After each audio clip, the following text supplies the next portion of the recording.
special guest on for the full episode today. If you haven't heard of her already, where have you been? Where have you been all of this time? She's embarking on a successful tour. She's been at the Edinburgh Fringe. She's been on one of the most popular TV shows of all time, Taskmaster. Australia, it still counts. It's all Taskmaster. It's Jenny Tian, everybody. Hello, thank you for having me. Woo! How are you doing today? I'm going well. Yeah, I just got a haircut, so I'm feeling fresh. As some of you might be able to tell from her dulcet tones, Oh, yeah? she is Aussie.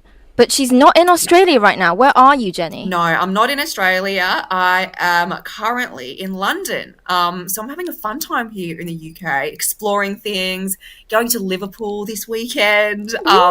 Yeah, going all over on the train and seeing various things, hitting up the comedy clubs. Yeah. Jenny Tian, what's your favourite failure? Man, I've had so many failures. I think it's like such a necessary part of like life, right? Like you got to fail in order to like get anything done, really.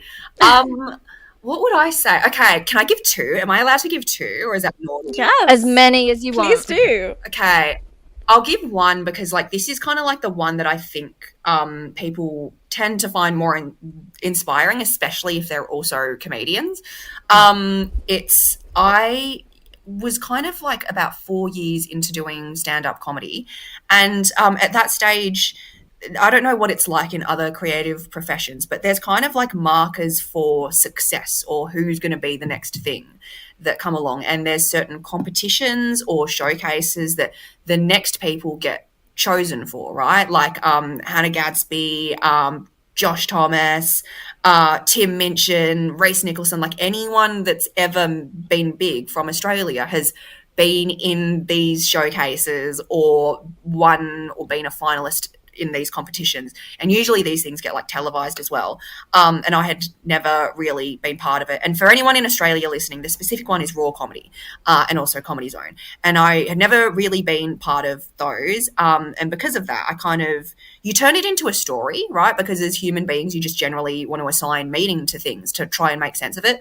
So, there was this narrative in my head that I was never going to do anything successful or never make it, because if all these successful people had this pattern in common and I wasn't part of that pattern, then that wouldn't make sense for me, and I probably was just doing it for nothing then. But then I was kind of happy in that. Like I thought about it and I'm like, okay, so if I never got anywhere and I never had a career and I was never big or famous or whatever, then would I still want to do this? And my answer was like, yeah, because this is like the best, funnest feeling to do stand-up comedy.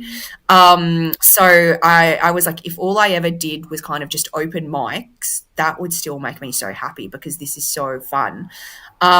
So yeah, I kind of thought of myself as a failure in that regard. Like a lot of my peers that I was coming up with were getting all these opportunities and like radio interviews and TV things, and I hadn't really gotten anything, and I kind of looked inwards and was trying to figure out why. And there's other narratives that you make up as well, like, oh, is it because I'm ethnic, or is it because I'm a woman, is it because I'm a young woman? And you can get really in your head about that sort of stuff as well. And then I kind of started posting videos online, and also started taking acting lessons. And in acting, I learnt that actors get rejected all the time, and like 99% of them are just like constantly getting rejected. And being around people like that who like hustled so hard and were so used to rejection really adapted and changed my mindset in regards to that. And then I also, I started posting videos, and I started by doing a bit of my stand-up just to the camera because I didn't even have like a film stand-up set. I then posted it and it got like 500,000 views or something. Whoa. And okay, so there is an audience for me out there and people actually do like what I say, and I am funny, and it's just that, that doesn't mean I'm a failure. It was kind of like an indication that I was doing something right, and that, I shouldn't just give up or whatever. So then I kept posting after that. And then because I kept posting, like all these other things started coming along. Like I got my first ever comedy agent. I started my first ever Melbourne Comedy Festival run, which is kind of like Edinburgh in Australia. Like it's a really big festival with lots of other people performing. Like, you know, my run was always like I always had an audience there, which is really rare for someone doing a first run. Like you often expect cancelled shows or like really low audience numbers and tough crowds. But I was very fortunate and very lucky to have already had a fan base at that stage because I kept posting things online. So yeah, like in that way, I feel like I take a few lessons from that. The first being that if I hadn't had kind of like tried experimenting online, which I only did because I thought, oh my goodness, nothing's ever going to happen for me. I kind of, in a way, got to create my own reality.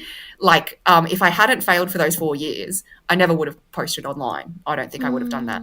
No, I remember the other thing now. Sorry, I'm jumping all over the place, and I've spoken for about 5 minutes straight. I'm aware. That's okay. No, we love speakers. Go for it. A thing that people have kind of mentioned to me, which I'm glad that they have this realization, is that after my current show that I do, which is all about like my online journey, and I really lean into like the influencer persona in this show, a lot of people go, so all these opportunities you're getting now, you probably wouldn't have gotten that if you never posted online and just put yourself out there and took that risk. And I'm like, yeah, pretty much exactly. So yeah, in that way, just making things happen for myself and having that mentality switch. Yeah, that never would have happened if I hadn't struggled for 4 years. So yeah. We have the fantastic Sindhu Vee on the lawn with us today. British audiences might know her from her comedy special Sandhog, as well as her many turns on some legendary British comedy panel shows. But she's with us to chat about her brand new show, The Pradeeps of Pittsburgh, which, when you're listening to this, will be out on Amazon Prime. It follows a family as they move from India to Pittsburgh, and we get to see the hijinks that ensue as they settle into their brand new home. For some of our listeners that might not know you so well, you are a legend of British comedy. You might not feel it, but I think you are. How does it feel going from that British comedy scene, doing, you know, so much work on amazing shows like Mock the Week and Dick Turpin? How does it feel like going from that to obviously The Pradeeps of Pittsburgh, which is, you know, very much a American comedy show? How did that go? Well, you know, there's two levels to that. One is the actual changing of geography and having to be somewhere for several months, and it was cold. And that was what it was. But I have to say that moving out of UK comedy briefly to be in a show like Pradeep's, it didn't feel that strange because I'm an Indian. So the story is about the diaspora. So I still felt very grounded in all the same things I talk about. I talk about my family when I do stand up.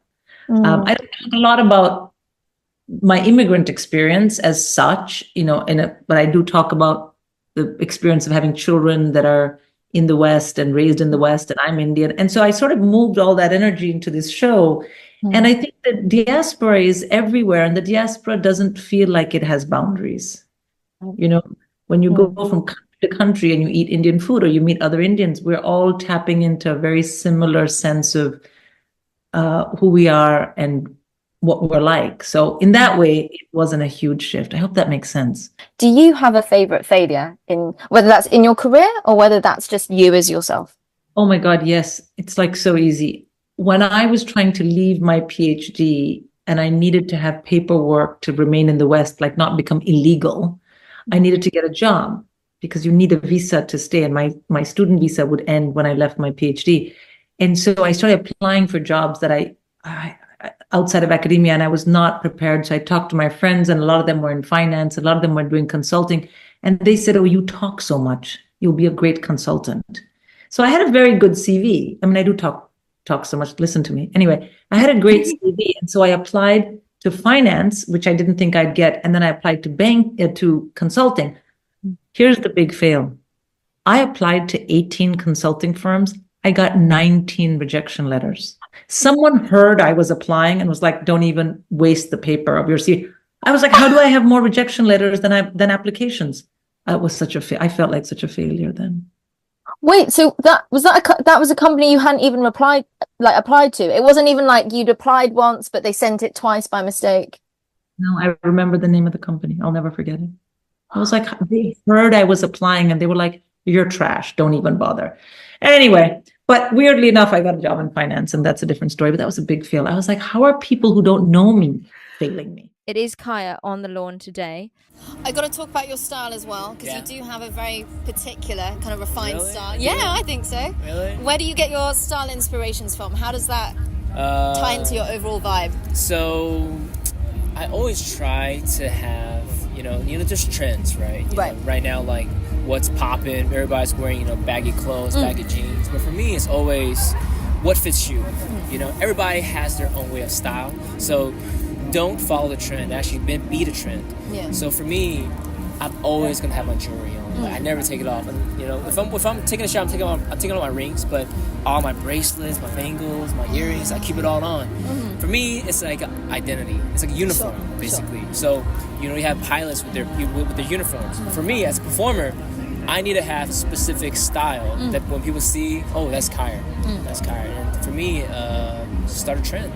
Be the trend. Do what you want to do, and don't follow what's popping. Yeah. But how do I incorporate that with my style?